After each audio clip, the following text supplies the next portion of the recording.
Esta es la historia de una revolución. Una revolución que cambió una nación con un pasado belicoso y empapado en sangre por una cultura que persigue el conocimiento espiritual y la paz interior.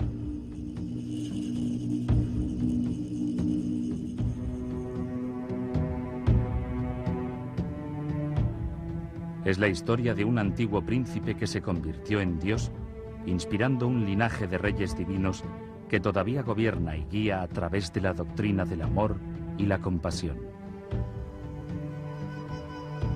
Oculta durante centenares de años, aquí, en la cima del mundo, creció esta civilización rica en sus tradiciones únicas y cultura exótica. Solo durante este siglo ha sido levantado el velo del secreto y el misterio. Y esta es la historia de un pequeño niño campesino que se convierte en el último dios rey en la Tierra de las Nieves. Nacido para gobernar el reino ermitaño, en lugar de eso, sería testigo de la destrucción de una de las culturas más antiguas del mundo. Esto es el Tíbet y el fin de los tiempos, nuestra última civilización perdida. Tíbet, el fin de la historia, primera parte.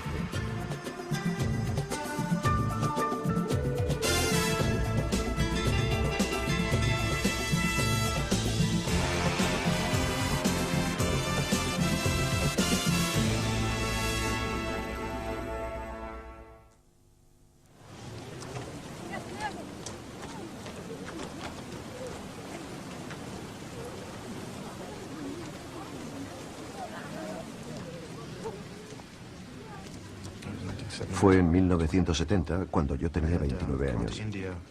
Fui a la India y al Nepal por primera vez. Y estando en Nepal, conocí a refugiados tibetanos. Y entonces me di cuenta de lo que les había ocurrido a los tibetanos. Eran unos seres como de otro mundo. Eran personas increíblemente perceptivas. Y su visión de la realidad era enteramente diferente de la mía. Y aunque no podía comunicarme bien con ellos, estaba claro que allí había ocurrido una gran tragedia.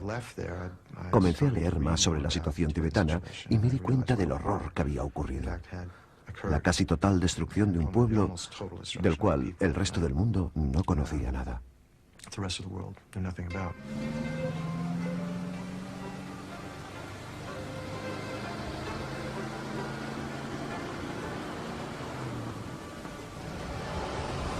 Estamos en India, en la zona más occidental del Himalaya. En este valle remoto se reúnen los peregrinos.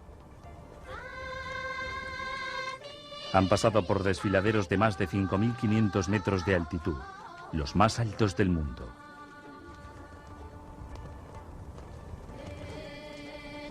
Vienen de pueblos cercanos, valles vecinos y de todas partes del mundo.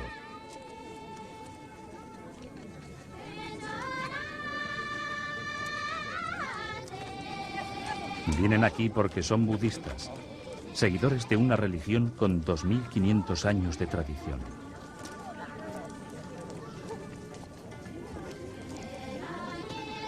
Es un viaje duro, pero todos están resueltos a asistir a una de las más sagradas ceremonias budistas.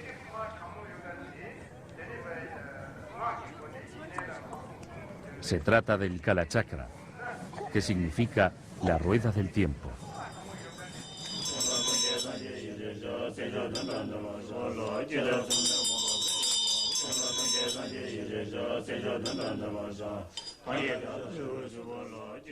Este ritual, de una semana de duración, prepara para el fin de todas las cosas, la completa destrucción de tiempo y espacio.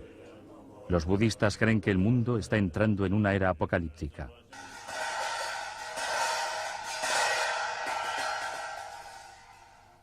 Durante toda la semana, estos monjes trabajan noche y día.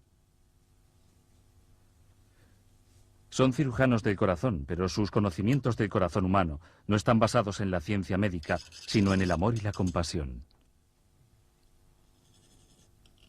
Trabajan no para salvar a un paciente en particular, sino para sanar el corazón de un mundo en crisis.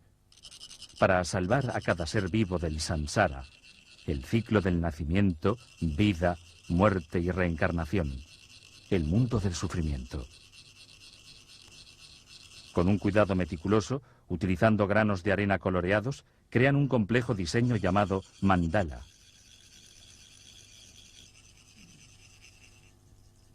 Es una especie de mapa que guía a los creyentes en el camino de la iluminación, más allá de las ilusiones del mundo material, el mundo de los objetos, para ayudarles en una esfera más alta de verdad espiritual.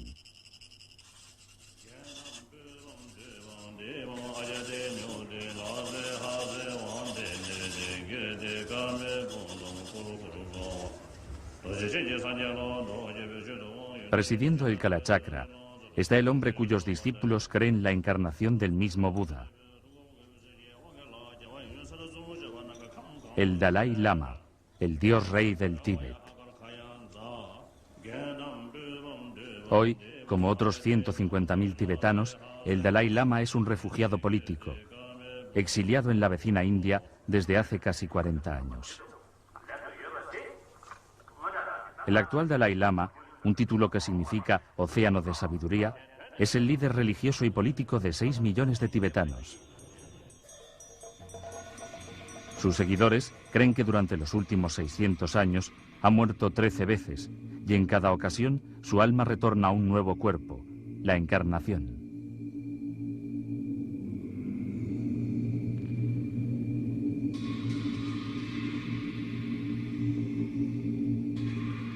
Estamos en 1933. El 13º Dalai Lama ha muerto. Un grupo de los monjes más respetados del Tíbet empezará la búsqueda de su sucesor, de un niño nacido con la misma alma de cada Dalai Lama fallecido. Rezan por su regreso rápido a este mundo.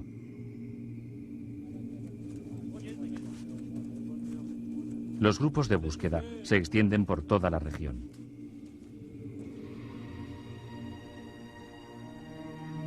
El Tíbet es un país enorme. Tiene el mismo tamaño que Europa Occidental o que Alaska y Texas juntos. Durante milenios ha permanecido remoto y tranquilo tras las aparentemente impenetrables murallas del altiplano himalayo. La masa continental más grande de la Tierra, con las montañas más altas del mundo que se elevan 8 kilómetros hacia el cielo.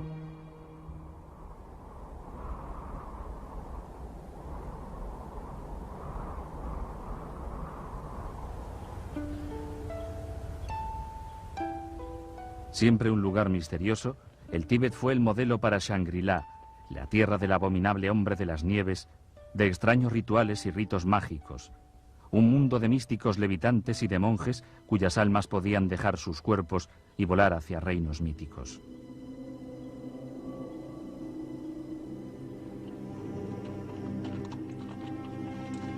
...1937... 4 años después de la muerte del 13º Dalai Lama, los monjes todavía cantan y rezan por el éxito de su búsqueda, por el descubrimiento del próximo dios rey del Tíbet. Han viajado a lo más recóndito de esta desolada soledad. Las semanas se convirtieron en meses y los meses en años.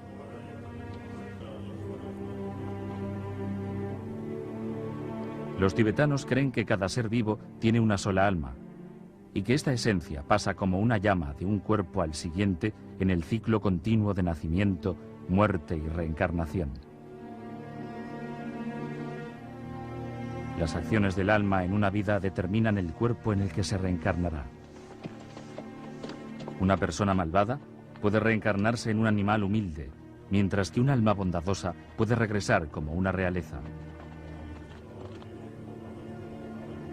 Purificada por actos de bondad en incontables vidas pasadas, un alma alcanza la iluminación, una especie de estado divino conocido como nirvana, donde el alma es liberada del mundo material. La categoría más alta entre los iluminados la ocupa el Dalai Lama. Los tibetanos creen que regresa al mundo por compasión, para acercar a los demás a la iluminación.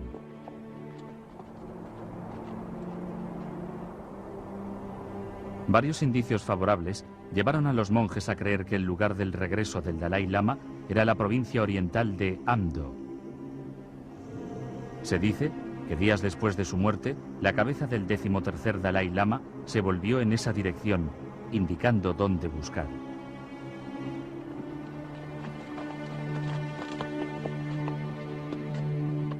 La imagen de un monasterio con un característico techo turquesa aparece reflejada en las aguas de un lago sagrado. El grupo de búsqueda sabe que se está acercando.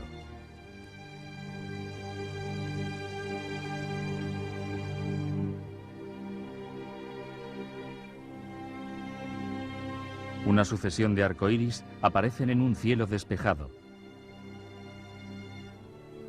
Les llegan rumores de un niño nacido el 6 de julio de 1935, poco después de la muerte del 13º Dalai Lama. Se oyeron trompetas en los cielos el día de su nacimiento. Se dice además que el niño habla de su casa en Lhasa, la lejana capital del Tíbet, un lugar que no ha visto nunca.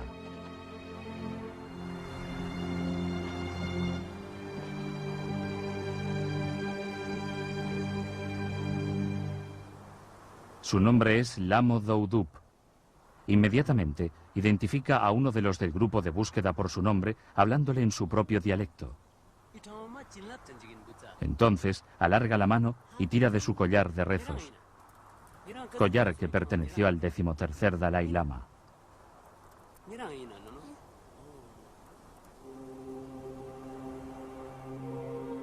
Pero una prueba final espera al joven Lamo Doudub. Ordenados delante suyo hay varios objetos. Entre ellos, algunas de las antiguas posesiones del anterior Dalai Lama. El niño solo selecciona estas últimas. Para los monjes, es como si el Dalai Lama simplemente hubiera reclamado lo que era suyo. Su larga búsqueda ha terminado. Lamo Doudub es renombrado Tenzin Gyatso y se prepara para ser el 14º Dalai Lama.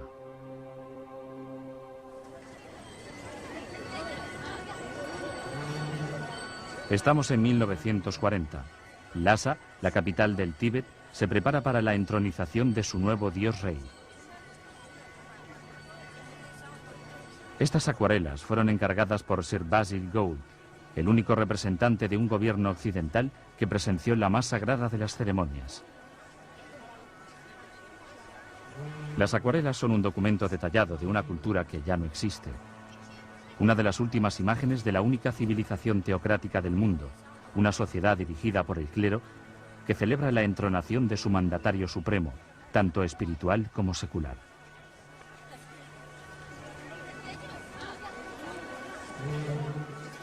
El hijo de un mulero de la más remota provincia oriental del Tíbet, el joven Lamo Doudub, ha recorrido un largo camino desde la choza de 2 habitaciones que compartía con sus padres y 4 hermanos y hermanas a este magnífico templo de 7 pisos de altura con más de 1000 habitaciones llenas de tesoros. Se trata de Potala, el gran palacio de invierno de Lhasa.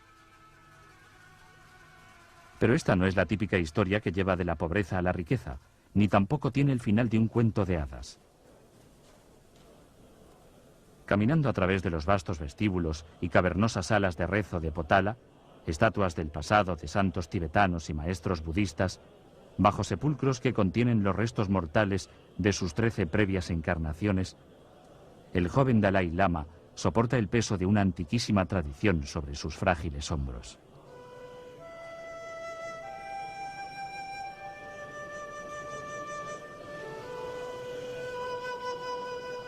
Consciente en todo momento de su posición en el corazón de la civilización tibetana, él es ahora el portador de la antorcha de una religión que se remonta a 2500 años.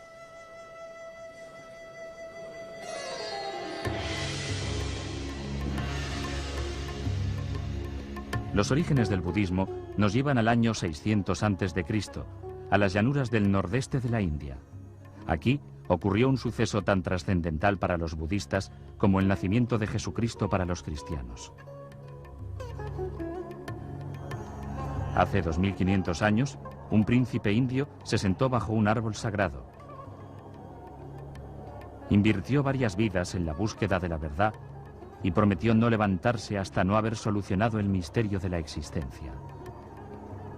Inmerso en una profunda meditación, conquistaría las oscuras fuerzas de lo engañoso. Al alba, cuando Venus apareció en el firmamento, él fue recompensado por su gran paciencia. Tocando el suelo, invocó a la tierra como testimonio del momento sagrado de su iluminación. Su nombre era Buda.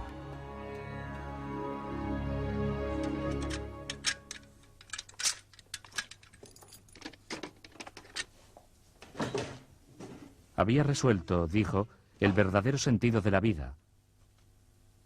Todos los seres, profesó, estaban bloqueados en el samsara, el ciclo del nacimiento, la muerte y la reencarnación. Solo se podría salir del samsara a través de una realización espiritual que él llamó nirvana. Mientras todas las almas ascienden por la escala de la vida hacia la iluminación, alcanzar el nirvana requiere incontables vidas. La iluminación solo llega cuando la verdadera esencia de la realidad es comprendida.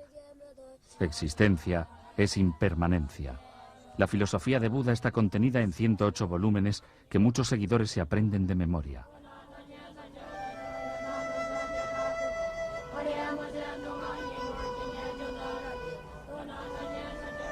Tendrían que pasar 1500 años para que el budismo emigrara de las calurosas y polvorientas llanuras de la India a las montañas del Himalaya, donde finalmente se enraizaría.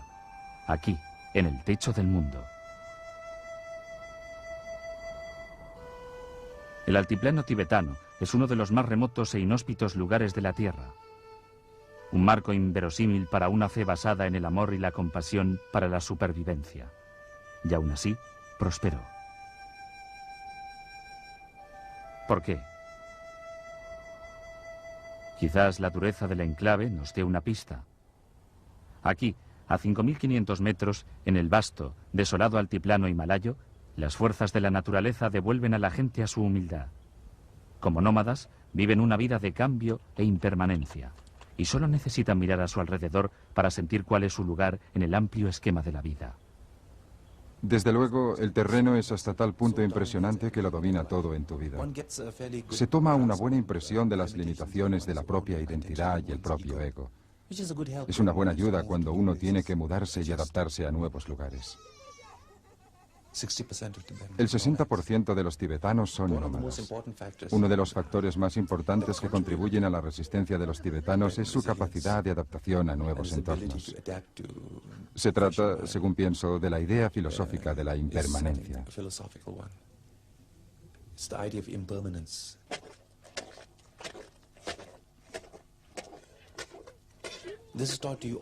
Esta se te enseña constantemente, se te martillea desde pequeño.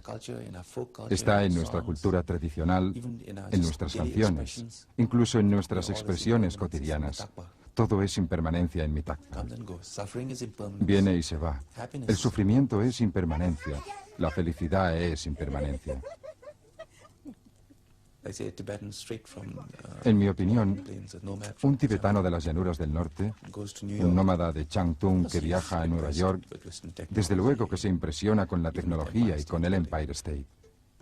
Pero sabe que al final del día, ese mismo día es también impermanente. Así que no le traumatiza, no le impresiona hasta el punto de pensar que no es nada, que no es inferior.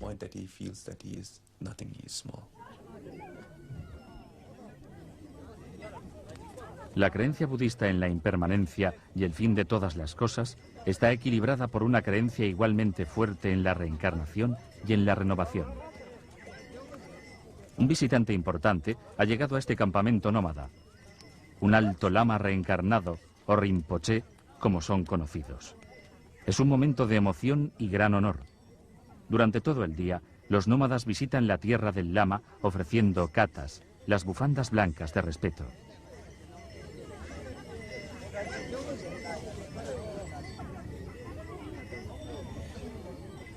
Jóvenes y mayores, indistintamente, han venido buscando su bendición.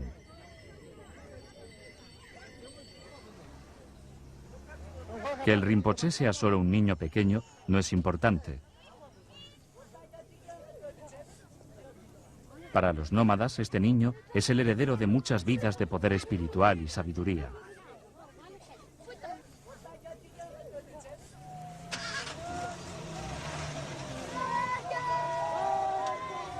En las décadas de 1930 y 1940 se estimaba que había entre 5 y 6.000 de estos lamas en el Tíbet.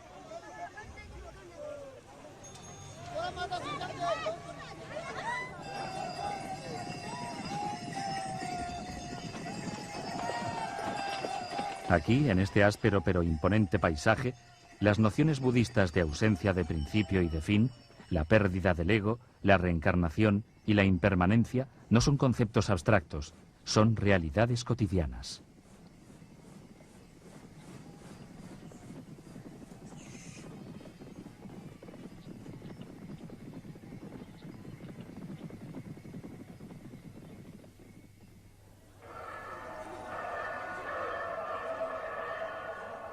En un valle a menor altitud, a tan solo 3.800 metros, el Kalachakra está en su cuarto día. El sol del Himalaya es intenso. Dirigiéndose a una multitud de 40.000 seguidores, el Dalai Lama pronuncia el mensaje budista de la impermanencia.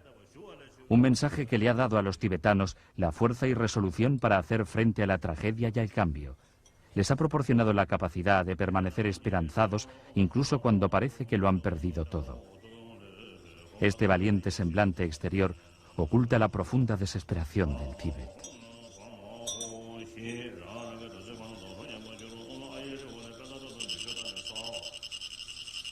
En el pasado, el Kalachakra se celebraba cada 20 años.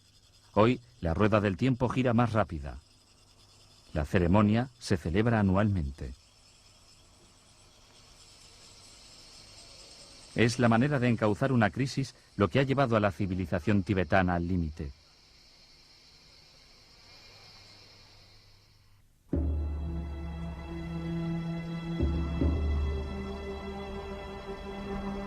En el siglo VII, cuando llegó por primera vez el mensaje de amor y compasión de Buda, la gente aquí era tan salvaje y hostil como el mismo paisaje.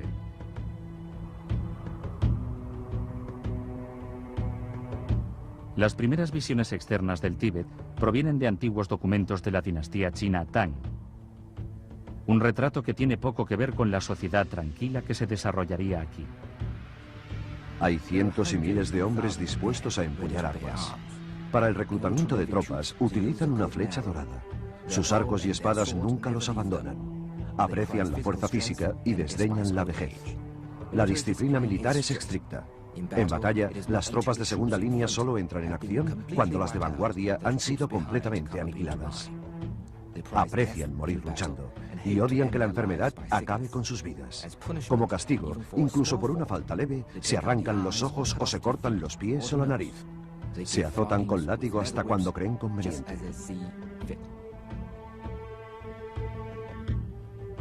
Los tibetanos eran unos conquistadores temidos en Asia, derrocaron la dinastía Tang y tomaron su capital varias veces. Derrocaron también diversas dinastías indias y conquistaron las ciudades de la Ruta de la Seda. Destruyeron el califato de Bagdad en un par de batallas. Eran un grupo muy duro, parecido al de Gengis Khan en el primer milenio.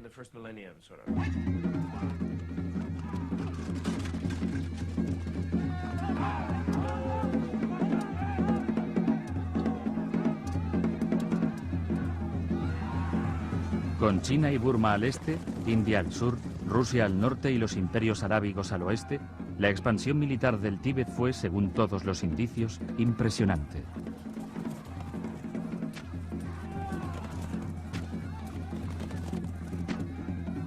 Tras miles de años, consiguieron algo durante el siglo XVII que les llevó a ser catalogados como una de las grandes civilizaciones de hoy.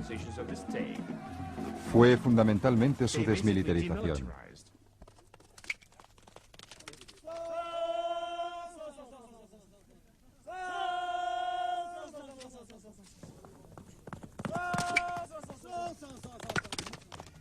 Todavía se pueden encontrar recuerdos de su pasado guerrero en los deportes nacionales del Tíbet, el polo y el tiro con arco. Pero no fue esta precisamente la dirección que la civilización decidió escoger. El Tíbet era único en el planeta. Ningún otro país cambió de la manera que lo hizo el Tíbet. Los demás fueron justo en la dirección opuesta. El criterio tibetano de civilización es que la nación no debe hacer uso de la violencia y debe resolver las disputas y los desacuerdos de manera razonable, conversando con los vecinos.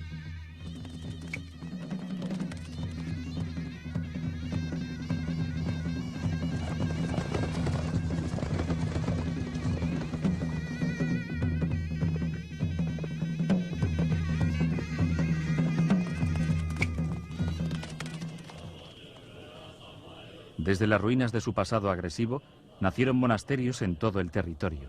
Donde una vez hubieron ejércitos de soldados, ahora habían legiones de monjes.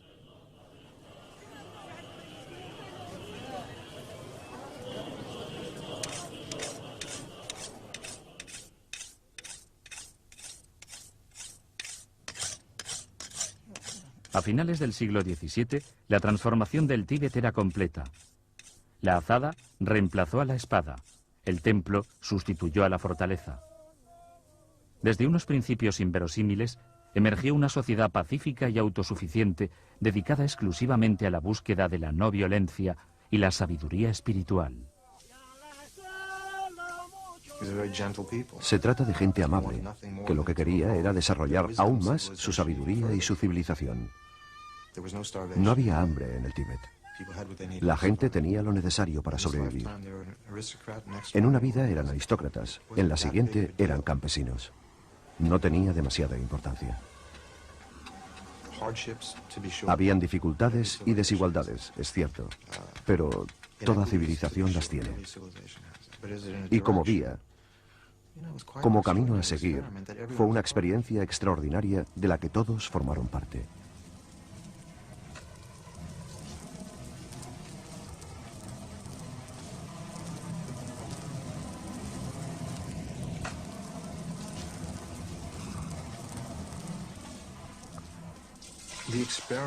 El experimento del Tíbet, parte del cual fue como núcleo esencial el ser una religión, el de crear una sociedad basada en los ideales del Bodhisattva, de un iluminado, de un altruista. Una sociedad verdaderamente altruista cuyas instituciones están formuladas desde los ideales de esta persona iluminada. Y las instituciones de esta civilización están allí para acoger este tipo de gente. En este país solemos hacer las cosas al revés.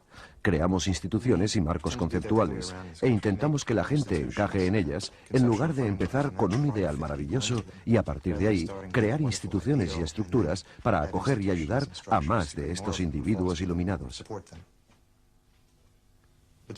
Pero este experimento de la civilización y la cultura tibetana, que es algo extraordinario, está basado en un altruismo total. Hago las cosas por los demás.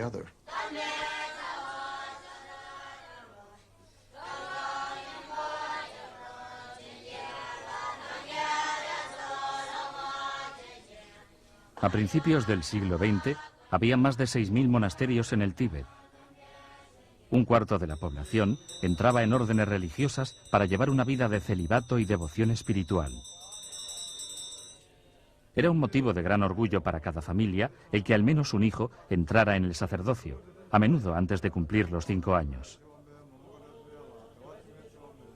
Este era el mundo en el que nació el 14º Dalai Lama. Me trataban como lo que era, un niño pequeño. Utilizaban a menudo la palabra fracaso cuando competíamos, y yo perdía con frecuencia. A veces me sentía tan infeliz que lloraba, pero a ellos no les importaba.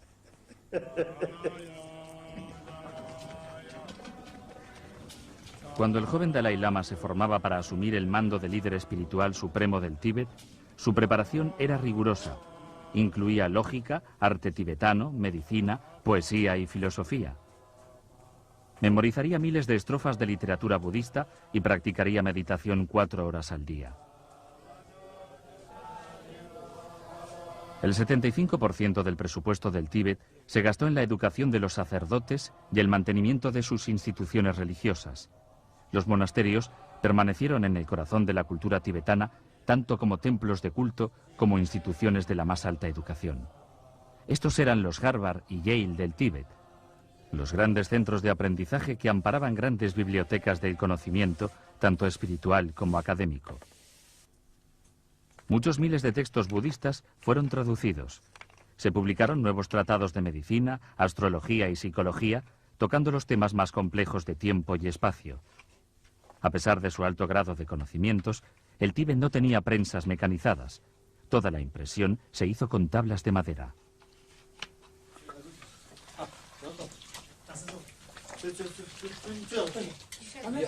El Tíbet desafía todas las nociones convencionales de la civilización moderna. Intelectualmente avanzados, espiritualmente sofisticados y, por otro lado, en muchos aspectos innegablemente primitivos.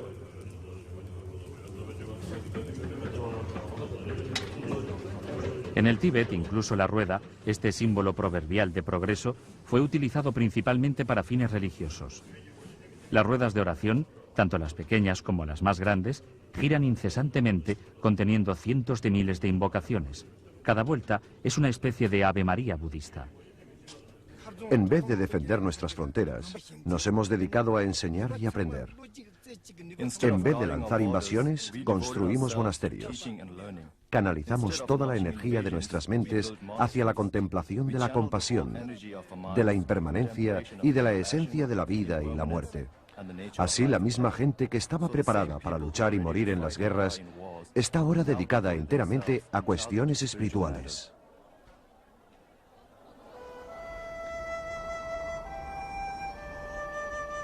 En muchos sentidos, los primeros años de Tenzin Gyatso fueron similares a los de miles de novicios que se preparaban para el sacerdocio, excepto en un detalle esencial. Él iba a ser el 14º Dalai Lama, el nuevo dios rey del Tíbet. No pudiendo recorrer las calles de Lhasa como los demás niños de su edad, el joven Dalai Lama escalaría hasta el techo del Potala con un telescopio para ver el reinado que había nacido para dirigir. Más allá de las estrechas calles de Lhasa, podía divisar los comienzos del otro Tíbet, el Tíbet de los grandes espacios vacíos. El Tíbet de los nómadas y los comerciantes.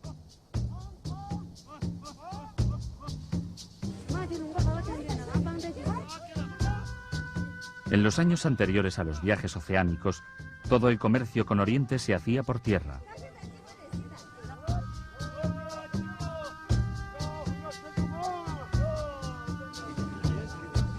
Las legendarias rutas de la seda iban de Venecia a Pekín, con caravanas de camellos llevando vidrio, pieles, espejos, coral rojo, sal, seda, especias y alfombras.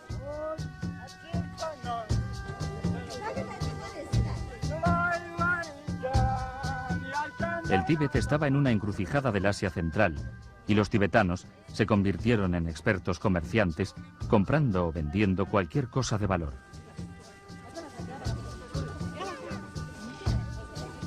Pero la mercancía más importante con que los tibetanos podían comerciar era la religión y el poder espiritual de su sacerdocio. Durante 800 años, el Tíbet no se apoyó en un ejército para protegerse.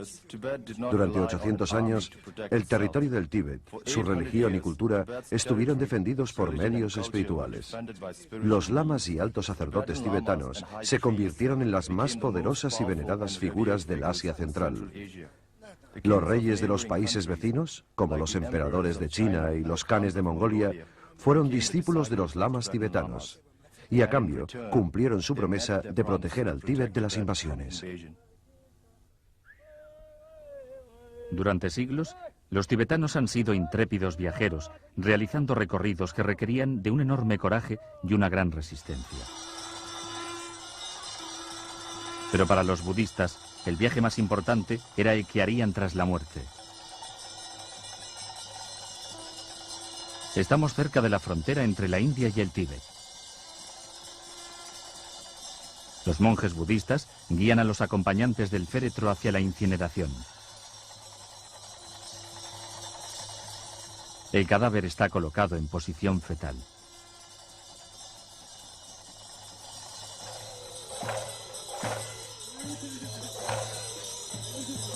Los ritos funerarios son distintos, pero la muerte unifica todas las culturas en la experiencia universal del dolor.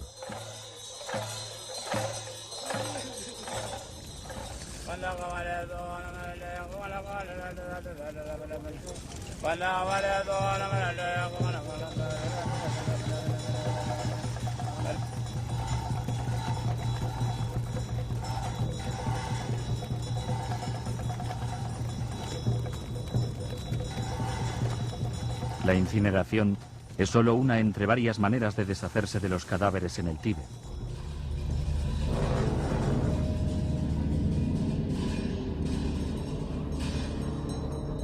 Otra es el llamado entierro celestial. El cadáver del fallecido es llevado a un lugar especial y luego troceado y dejado a los pájaros. En Occidente esto puede resultar chocante. Para los budistas tibetanos es el acto final de caridad, dejando que la materia propia, ya sin valor, quede para beneficio de otros. En este caso de los buitres.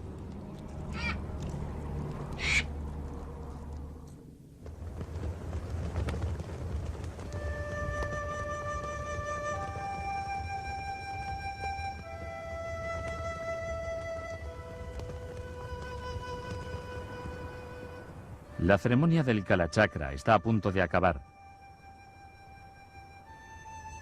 Solo queda un ritual. El gran mandala ya ha sido terminado. Para los 40.000 peregrinos no puede haber mayor privilegio que el ver el mandala del Kalachakra.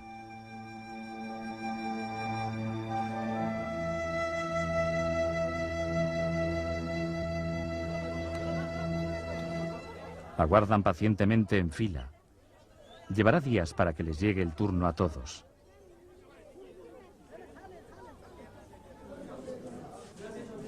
Pero asistir a esta enseñanza sagrada, finalmente ver el mandala del Kalachakra, será la culminación de sus vidas religiosas. Como el ganar un lugar en la barca de salvamento espiritual que nos ha de llevar de este mundo al próximo.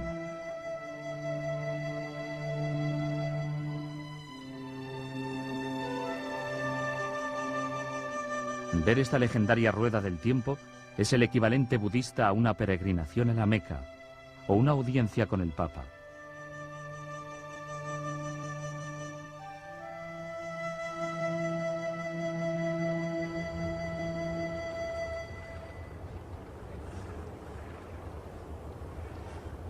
Todos los budistas dedican su vida a prepararse para la muerte. Esta es su manera de aceptar la impermanencia de todas las cosas. De la misma manera, el Tíbet, a lo largo de los años, siempre ha predecido la inevitable destrucción de su propia civilización. El genocidio caería sobre Shangri-La. Un holocausto, rompiendo la paz y el silencio de un mundo que apenas conocía el sonido de una máquina, y no digamos ya el de una ametralladora. Un país que creció tranquilo en un rincón atemporal de la historia fue sacudido hacia el presente y despertado en su peor pesadilla. Estamos en 1949. China, la nación más poblada de la Tierra, con un imponente ejército endurecido por la lucha y equipado con un modernísimo armamento, invade a su indefenso vecino. Alegando antiguas reivindicaciones territoriales, los chinos conquistan rápidamente lo que ellos llaman la Casa del Tesoro de Occidente. Durante años, los monjes tibetanos han rechazado airosamente la agresión china, cambiando poder espiritual y bendiciones por paz y protección. Pero en el fervor revolucionario del nuevo orden comunista de China, la religión está considerada como un veneno, y el Tíbet, una sociedad atrasada y supersticiosa, con necesidad de una reeducación. En 1933, 16 años antes de la invasión china, el 13º Dalai Lama había predecido la destrucción de su compleja y única cultura. Si no nos arriesgamos a proteger nuestro territorio, nuestros líderes espirituales pueden ser exterminados sin dejar rastro. La propiedad y autoridad de nuestros monjes y lamas reencarnados puede ser eliminada. Nuestro sistema político desaparecerá por completo. Las propiedades de toda nuestra gente serán incautadas y la gente forzada a la esclavitud.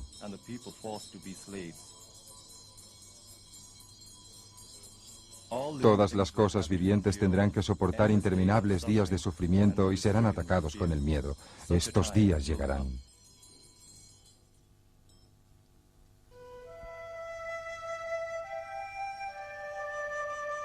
Tras 10 años de ocupación china, el Dalai Lama decidió que no tenía otra alternativa que abandonar el Tíbet.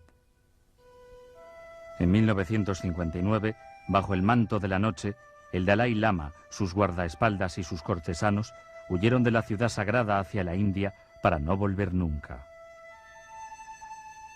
Solo tenía 23 años, aunque ya había presenciado los cambios más grandes que el Tíbet había experimentado en su larga y pacífica historia.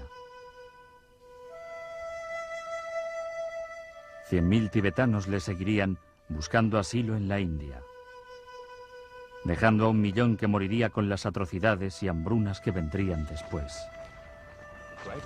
Hasta ahora no tenemos conocimiento de qué ha pasado realmente en el Tíbet.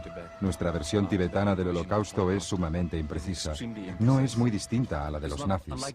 La información que poseemos sobre todo lo que les pasó a los judíos, todos los campos de exterminio, la tenemos principalmente tras la guerra, cuando los archivos del rey pudieron ser abiertos y estudiados.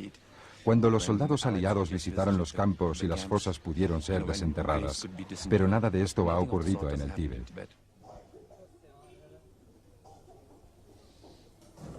Ami Panchen es ahora una monja budista. Su padre era el jefe en Gonjo, una región del nordeste del Tíbet. Tras su muerte, ella tomó el mando de la resistencia local y luchó ferozmente hasta su captura. Toda la gente que arriesgó su vida para proteger el Tíbet y nuestra religión fue asesinada o arrestada. Los monasterios fueron destruidos. Las estatuas de oro y plata fueron llevados a China. Los monasterios fueron reducidos a edificios vacíos. A mí me pegaron con palos, pero no tenía nada que explicarles. Decían que teníamos que confesar nuestros crímenes. Fuimos torturados y colgados por los pies. Me encadenaron las piernas durante más de 1 año. No había comida en mi estómago. A veces caía inconsciente.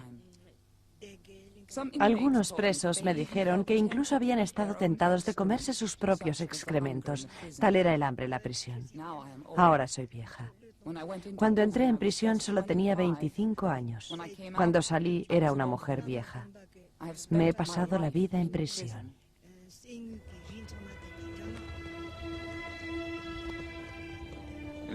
Es una creencia anticuada el que la justicia prevalecerá. Quizás tengamos un lugar en la historia en el futuro. Pienso en la verdad del Tíbet y en las terribles calamidades que sufrió. Ahora los números son muy inexactos. Los cifran en 1.200.000 personas. Pero el alcance de las masacres, los asesinatos, la inanición y las hambrunas que hubieron en el Tíbet fueron tremendas. Fueron colosales.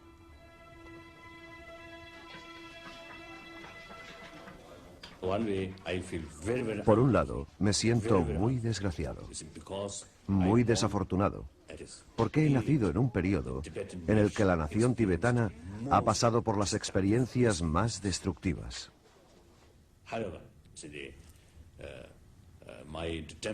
Sin embargo, mi determinación nunca flaquea. Merece la pena cada intento.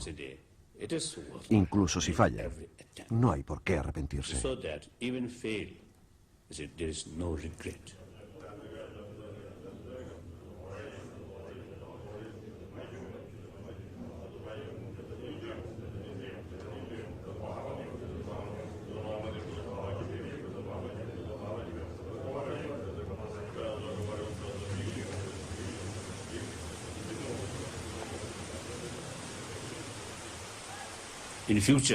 En el futuro, el Tíbet será un nuevo Tíbet. Nunca volverá el viejo Tíbet. No es posible ni necesario.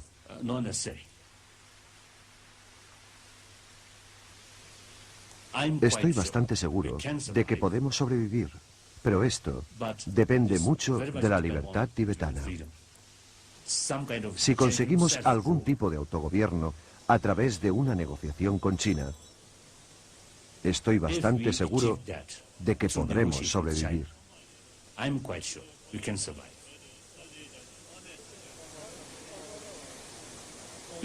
Sin este tipo de libertad, sin este tipo de verdadero autogobierno, la civilización tibetana está realmente enfrentándose a la amenaza de la extinción.